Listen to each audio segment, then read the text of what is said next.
يصلون على محمد وعلى آل سيدنا شفيعنا محمد আলহামদুলিল্লাহ।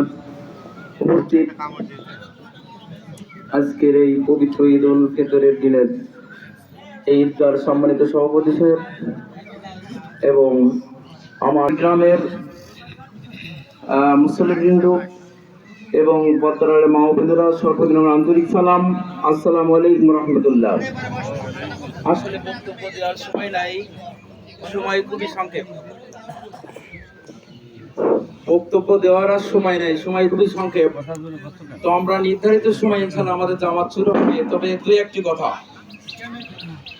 হলো এই আল্লাহ রাব্বুল আলামিন ইতিপূর্বে আপনারা ইমাম সাহেবকে শুনেছেন যে একটি আয়াতে কারিমা তেলাওয়াত করেছেন, রাসূল একটি হাদিসও পাঠ করেছেন।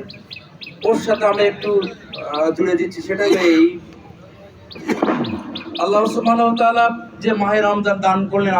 ونشهد أن سيدنا ومولانا محمدا عبده ورسوله